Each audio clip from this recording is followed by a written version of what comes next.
پیارے دوستو، عربوں کے متعلق یہ بات تو آپ سبھی لوگ جانتے ہی ہوں گے کہ اسلام سے پہلے زمانہ جاہلیت میں عرب بتوں کو اپنا خدا سمجھتے تھے اور ان کی پوجا کرتے تھے۔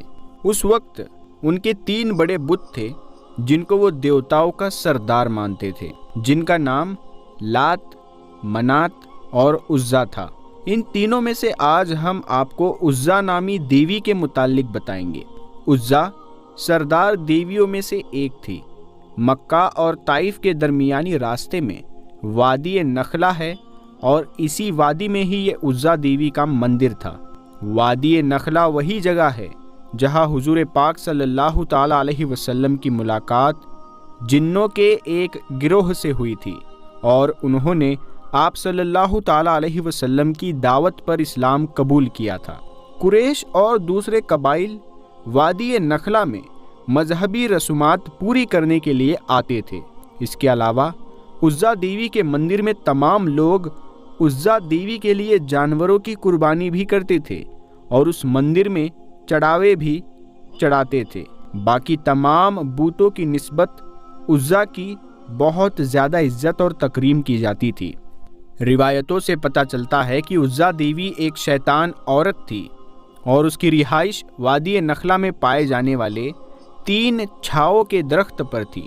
عزا دیوی کے اندر چونکہ شیطانی طاقتیں موجود تھی تو انہی کے بل پر وہ دیوی اپنے بت سے یعنی اپنی مورتی کے اندر سے آواز نکالتی تھی، جن کو عرب قبائل سن کر اس کے اندر کی قوتوں پر اعتبار رکھتے تھے۔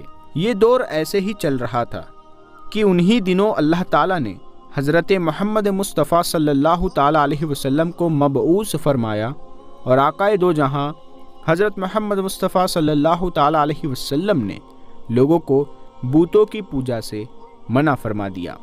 قریش نے یہ سنا تو ان کو یہ بات بالکل اچھی نہ لگی اور انہوں نے آپ کی ہر بات کو جھٹلا دیا۔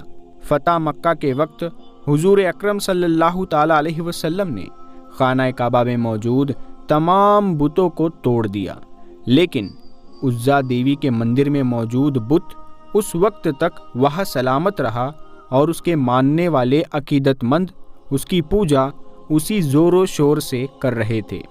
چنانچہ عزا دیوی کے بت کو توڑنے کے لیے حضور پاک صلی اللہ تعالیٰ علیہ وسلم نے حضرت خالد بن ولید رضی اللہ تعالیٰ عنہ کو، جن کو سیف اللہ یعنی اللہ کی تلوار کا خطاب دیا جاتا ہے، ان کو منتخب کیا۔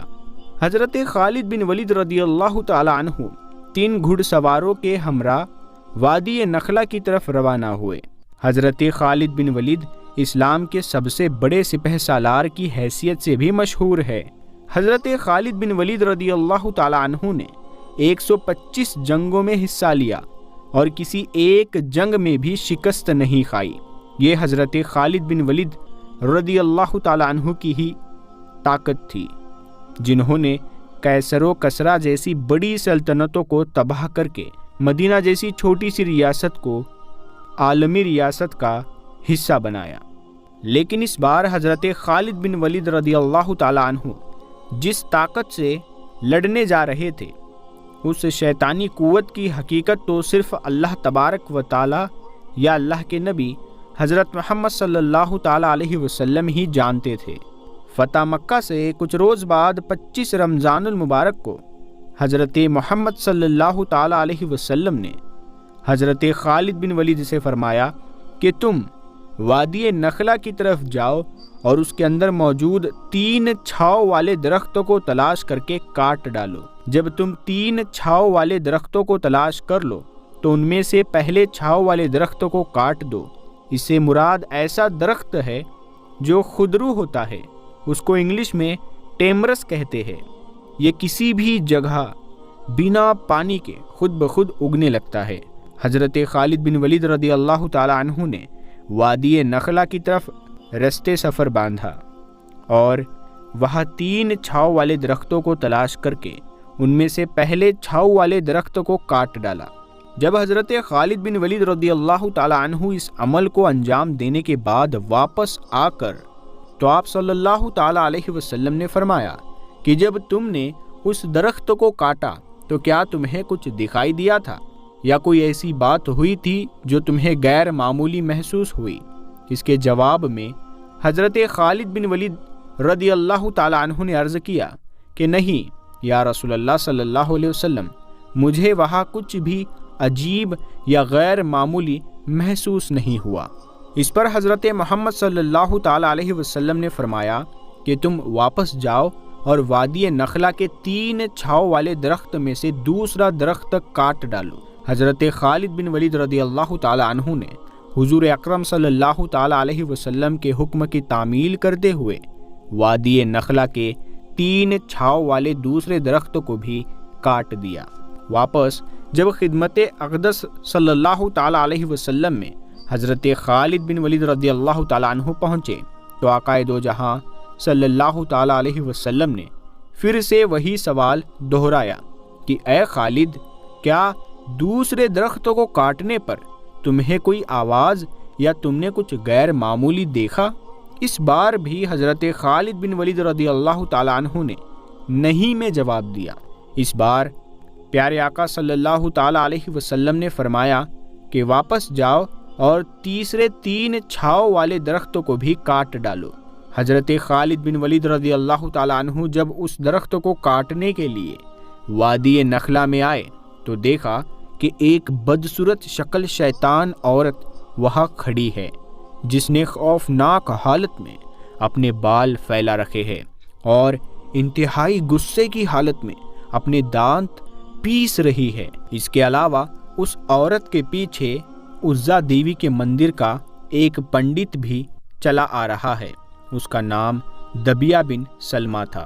جب دبیہ نے حضرت خالد بن ولید رضی اللہ تعالیٰ عنہ کو دیکھا تو اس بدصورت شکل شیطان عورت سے یا یوں کہے اس چڑیل سے وہ پنڈت کہنے لگا کہ اے عزا، خالد پر زور سے حملہ کرو اور خبردار پیچھے نہ ہٹنا، اپنی اوڑھنی اتار ڈال، کیونکہ آج اگر تم نے خالد پر حملہ کر کے اس کو قتل نہ کیا تو یہ تمہیں شدید ذلت سے دوچار کر دے گا۔